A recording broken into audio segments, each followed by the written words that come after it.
1.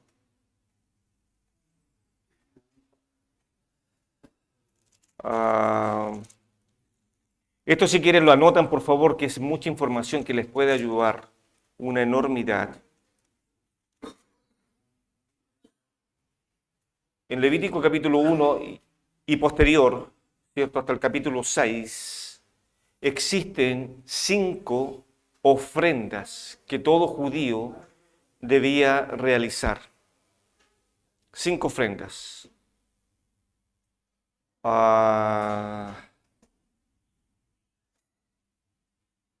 Tres de estas ofrendas eran de olor suave, olor grato.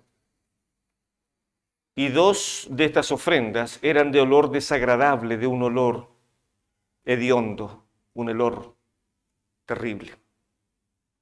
¿Y quieren estas 5 ofrendas? Primero, la primera ofrenda de olor suave se encuentra ahí en Levítico capítulo 1, del versículo 1 al versículo 17, que se le llama la ofrenda del holocausto, que es una ofrenda de olor suave. Repito, sacrificio del holocausto, Levítico capítulo 1, del versículo 1 al versículo 17. La segunda ofrenda se le llamaba la ofrenda del cereal o del vegetal, que va desde el capítulo 2, del versículo 1 al 16. Y la tercera era la ofrenda de paz, que va del capítulo 3, versículo 1 al versículo 17. Esas eran las 3 ofrendas de olor suave que todo judío debía realizar. Ahora vienen las 2 ofrendas de olor desagradable, de un olor hediondo, putefacto, algo desagradable, que se llama la expiación por el pecado, la ofrenda de expiación por el pecado, que va desde el capítulo 4, versículo 1, hasta el capítulo 5, versículo 13. Eso toma todo, esta ofrenda, cómo debían los judíos cuando pecaban acercarse a un Dios santo para reconciliarse momentáneamente con Dios. La ira de Dios solamente se apaciguaba, no se quitaba. De ahí que las palabras tan interesantes del primo del Señor cuando vio al Señor Jesús y dijo, he ahí el Cordero de Dios, que no apacigua, sino que quita el pecado del mundo. Entonces, la ofrenda de la expiación por el pecado va del capítulo 4, versículo 1, hasta el capítulo 5, versículo 13. Y la otra ofrenda por el pecado o por la culpa que se le llama va del capítulo 5 de Levítico, versículo 14, hasta el capítulo 6, versículo 7. Ahí anoté. ¿Alguien quedó sin notas para repetirlo rápido? El capítulo 3, del versículo 1 al versículo 17, que sería el de la paz. ¿Sí? ¿Alguien más quedó sin notas? Bien. Ya dijimos entonces que el primer paso para ungir a un sumo sacerdote era que el llamado tenía que ser público.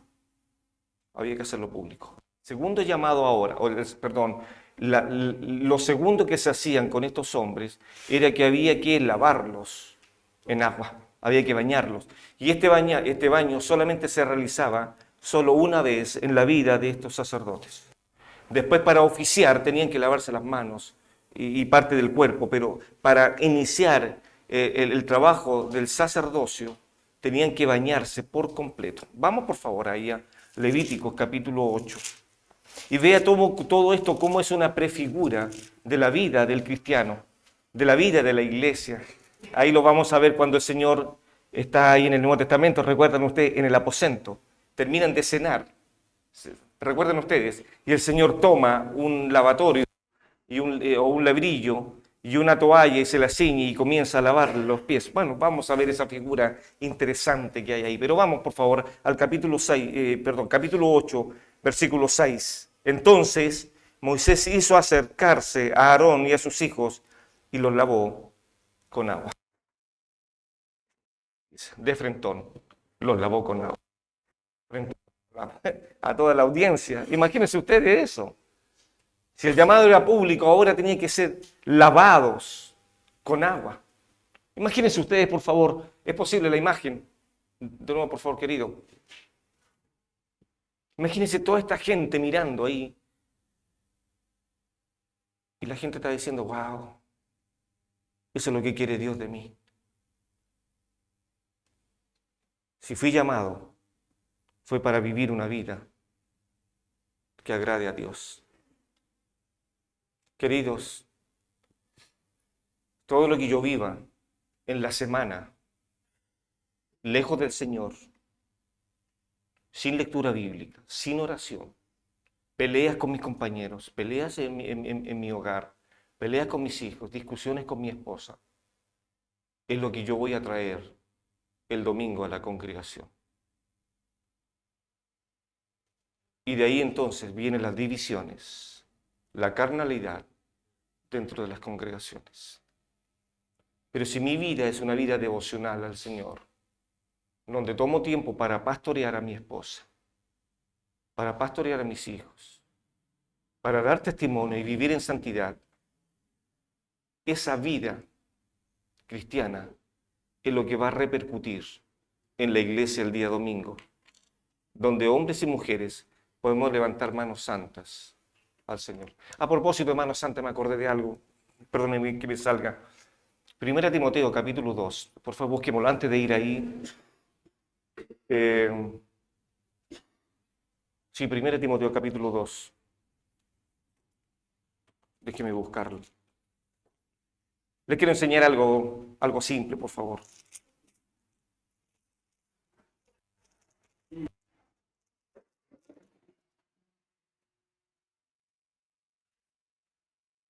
Dice Pablo a Timoteo, exhorto, ante todo, que se hagan rogativas, oraciones, peticiones y acciones de gracias por todos. ¿Por quiénes? ¿Por todos quiénes? Por todos los hombres. Dice ahí. La palabra hombres que aparece en este texto, porque aparece 2 veces la palabra hombres. Primero en el versículo 1.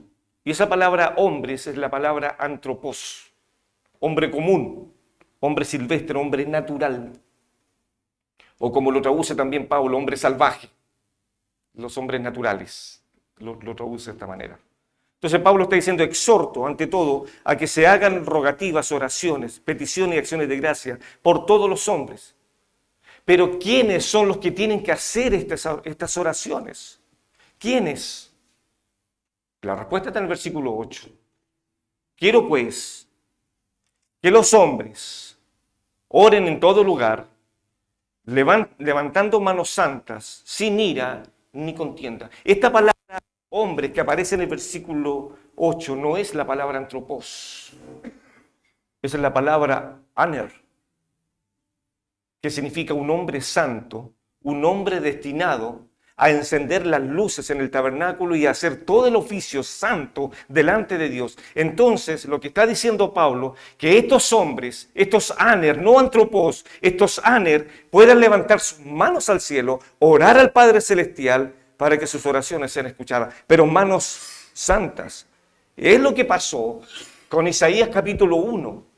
Cuando el Padre Celestial le estaba diciendo al profeta Isaías, dile al pueblo, yo no quiero vuestras ofrendas, yo no quiero vuestras lunas nuevas, yo no quiero vuestras fiestas, yo no quiero vuestras festividades. ¿Por qué motivo estaba molesto Dios con el pueblo?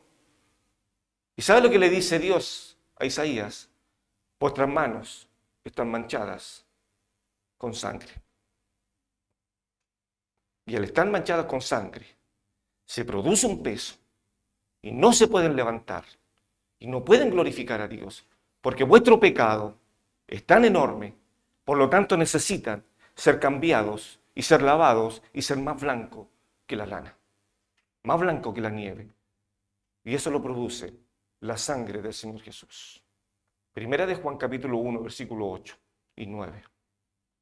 Si confesamos nuestros pecados, Él es fiel y justo para pagar por nuestros pecados y limpiarnos de toda inmundicia.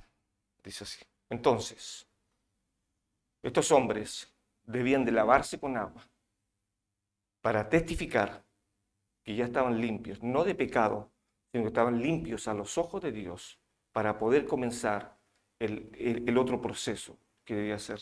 Capítulo 7 de Hebreos, versículo 26 dice, que al sumo sacerdote, hablando de Cristo, nos convenía, inocente, sin mancha, apartado de los pecadores y hecho más sublime que los cielos.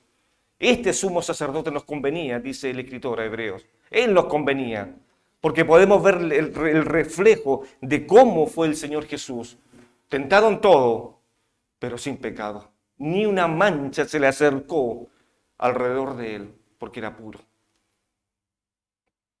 No se halló engaño en su boca. Qué increíble. Qué perfección.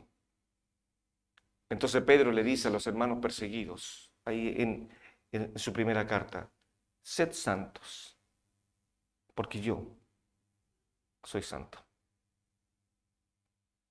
Y también el salmista decía que los dichos de mi boca sean la meditación de mi corazón.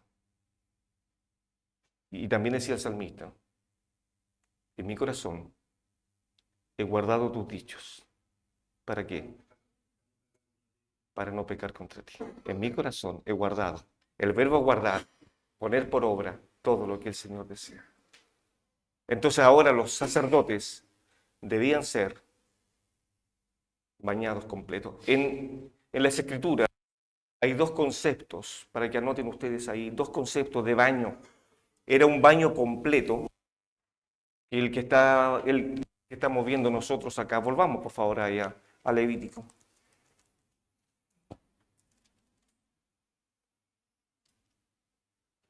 Capítulo 8, versículo 6. Entonces Moisés hizo acercarse a Aarón y a sus hijos y los lavó con agua. Este verbo es en la Septuaginta, que es la versión de los 70, se traduce por luo, que significa tomar al individuo y bañarlo completo, que no haya nada. Ustedes han visto, no sé si alguna vez han visto cómo se pintan los autos o se le echa un ácido, los toman los computadores, ¿cierto? Y las máquinas y los sumergen completamente en un baño y no queda absolutamente nada sin que no ocurra ese líquido.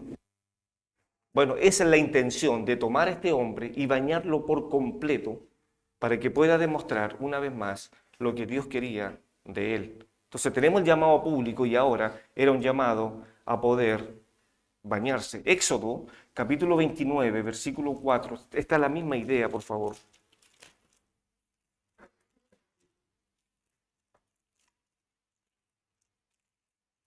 29, 4. Y llevarás a Aarón y a sus hijos a la puerta del tabernáculo de reunión y los lavarás con agua. Tienes que lavarlos con agua. Qué increíble. Lavarlo completo. ¿Recuerdan ustedes este diálogo áspero que tuvo Pedro con sus chambonadas que muchas veces cometía error por su carácter, ¿no? Y cuántos errores cometió delante del Señor Pedro por su precipitado carácter. El Señor se transfiguró delante de él y viene Pedro tan desatinado en sus opiniones y dice, Señor, aquí hace mucho calor, ¿te parece si hacemos una enramada para el calor? Y el Señor se había transfigurado delante de él, era momento de contemplar la gloria del Señor y Pedro le interesaba el calor. ¿Qué hace calor, Señor, acá? Podríamos hacer una enramada para ti, para Moisés y para Elías. Hermanos, ¿cuán distante estamos del concepto que tenemos de la cosmovisión de Dios? ¿Quién es Él? Querido, no hay forma de conocer a Dios si no partimos por sus atributos. No hay forma. Especialícense en los atributos de Dios. ¿Quién es Él? ¿Por qué me ama? ¿Por qué hace lo que hace? ¿Por qué es justicia? ¿Por qué es amor? ¿Por qué me ama sin que yo no le ame? ¿Por qué me ama cuando yo le desprecio la santidad? Queridos, eso es acercarse a un Dios santo. En Juan, capítulo 13, vamos por favor ahí.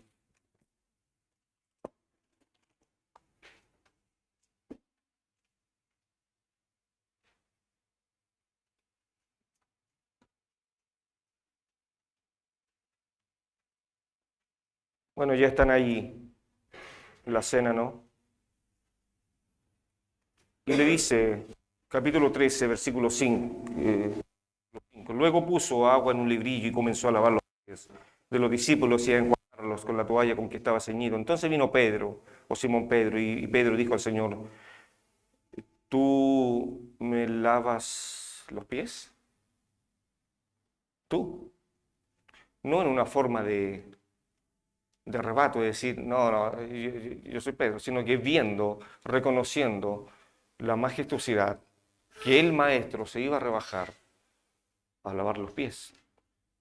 Respondió Jesús y le dijo, lo que yo hago, tú no lo comprendes ahora, más lo entenderás después. Pedro le dijo, no me lavarás los pies jamás. Jesús le respondió, si no te lavare, no tendrás parte conmigo. Le dijo Simón Pedro, Señor, no solo mis pies, sino también las manos y la cabeza. Y Jesús le dijo, el que está lavado, lavado completo, no necesita sino lavarse los pies, pues está todo limpio y vosotros estáis limpios, aunque no todos, tirando obviamente el dardo ahí a uno que estaba infiltrado al respecto, ¿no? Pero note, por favor, cómo es esto. El creyente, el Hijo de Dios, no necesita bautizarse todos los días con el Espíritu Santo. El bautismo del Espíritu Santo es solo una vez y para siempre. Eso lo dice Efesios, que fuimos sellados. Y Él puso las arras, que es una garantía de que Él va a venir por nosotros, el Espíritu Santo. Por lo tanto, el bautismo del Espíritu Santo solo se produce una sola vez en la vida de los hijos de Dios. Mas la llenura del Espíritu Santo es constante en la vida de los creyentes. Quiero preguntarles algo. ¿Cuál es la única manera en que uno pueda ser lleno del Espíritu Santo? Siendo santos, bien. ¿Alguien más? Llenarse de la palabra de Dios. ¿Algo más? Obedecer. Vamos, varones, Hacedor. Quiero enseñarle algo más de esto. Y con esto ya voy terminando este bloque, ¿no?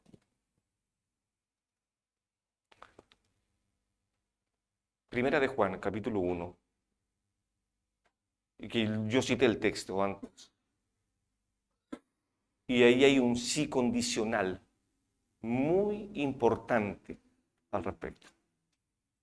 Primera de Juan, capítulo 1, dice así, que si confesamos nuestros pecados, y note que está en plural el concepto de pecado, amartía, los que son expertos en griego podrán entender esta palabra, amartía, no dar en el blanco, ¿no? ¿Está bien, pastor? Gracias. Es que ahí él es mi guía, ¿no? Que si confesamos nuestros pecados, Él es fiel y justo para pagar, dice así el texto, para pagar nuestros pecados y limpiarnos de toda inmundicia. Estoy leyendo textual. La única manera de poder reconciliarse con Dios es el concepto confesar. El verbo confesar en el origen significa homologoi o también homologeo, como quieran traducirlo. Homologoi, y es una palabra compuesta. Homo significa igual y logeo o lego o logoi significa palabra. Entonces, cuando vamos delante de Dios y pecamos y transgredimos la santidad de Dios, no puedo decirle al Señor, Señor, tú miraste para otro lado y te descuidaste y no era el pecado que yo cometí. Señor, al hermano se le cayeron $20. o a Babi se le cayeron 5 millones de dólares al suelo, ¿no? Y yo los recogí y no se los devolví. Y voy a ir donde el Señor y dice, Señor, creo que tú lo malinterpretaste. Si yo se los guardé solamente. Y como él es descuidado, yo se los guardé, pero nunca se los devolví. Eso no es homologoi. Homologoi es decir al Señor, Señor, hoy día delante de tu presencia miré para otros labios y mis ojos, mi corazón se inclinó al pecado y te pido perdón y confieso mi pecado y que la sangre de Jesús tu Hijo me limpie.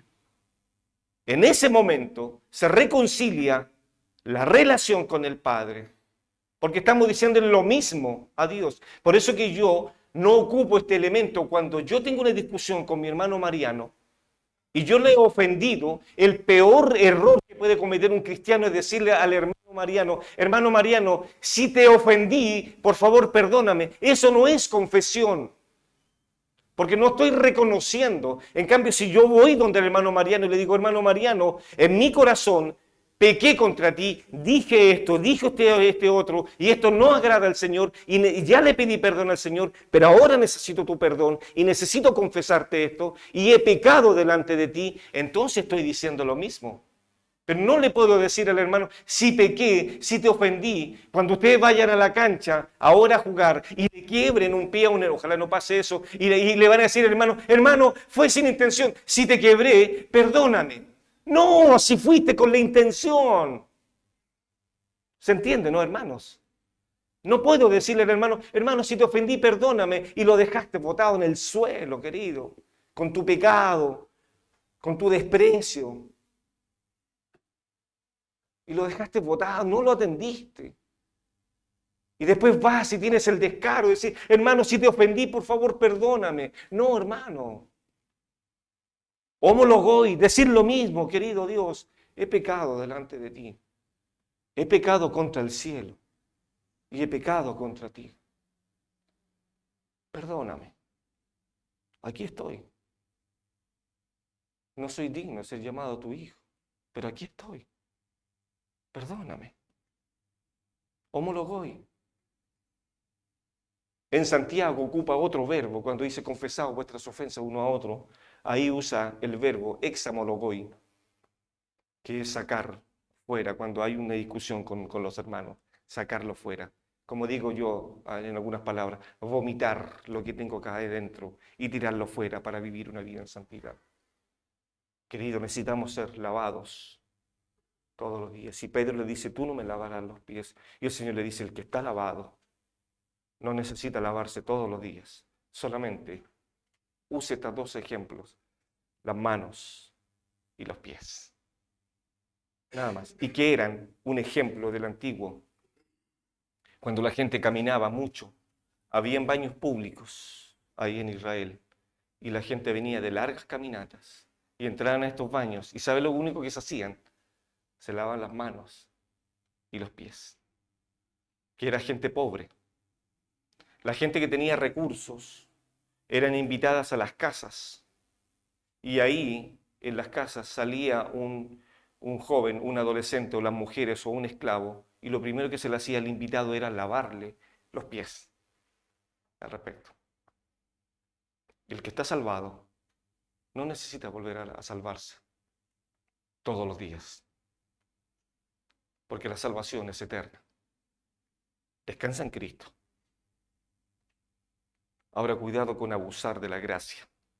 Salvo siempre salvo, entonces chip libre. No. Pablo lo dijo claramente ahí en Romanos. ¿Qué pues diremos a esto? ¿Perseveraremos en el pecado para que la gracia abunde? Y Pablo dice, no, de ninguna manera. Porque los que hemos muerto al pecado, ¿cómo viviremos aún en él? Es necesario lavarse por completo. Y aquí, entonces, la figura que viene para la iglesia. Fuimos lavados por la palabra del Señor, como dice ahí Efesios. Note una figura, por favor. Vamos, por favor, a Éxodo. Y con esto termino esta sección. Éxodo capítulo 30.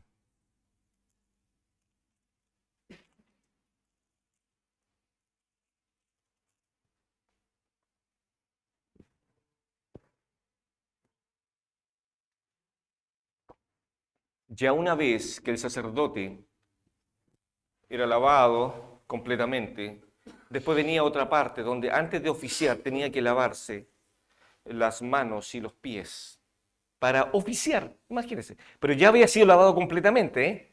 Pero ahora, antes de oficiar, tenía que lavarse las manos y los pies.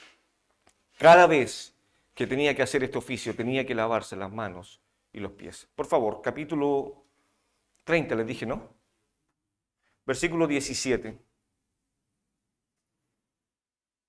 Habló más Jehová a Moisés diciendo, harás también una fuente de bronce con su base de bronce para lavar y la colocarás entre el tabernáculo de reunión y el altar y pondrás en ella agua. ¿Es posible la figura? Por favor, querido.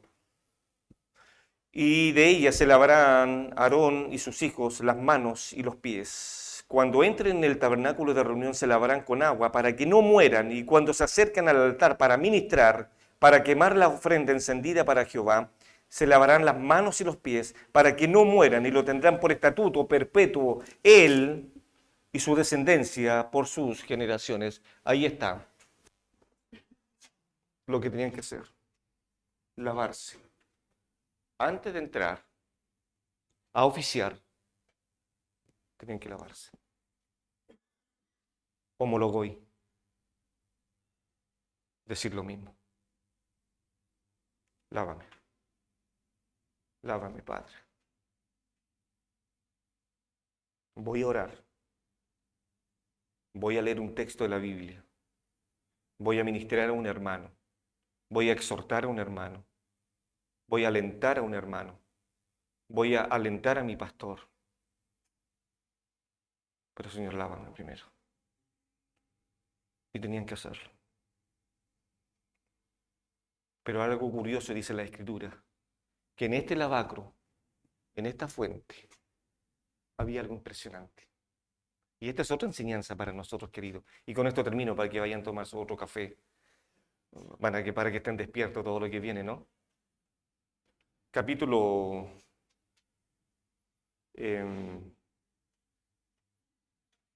30. Oh, no sé, a ver. Déjeme ver, por favor, acá. Capítulo 32, sí. Estamos en el 32, ¿no? En el 30. Bien. Ahora vamos al 32.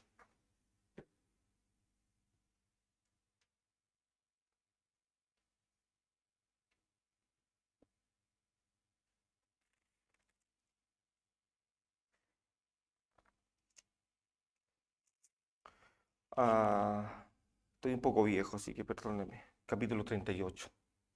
Perdóneme, por favor, ya he llegado a esta edad.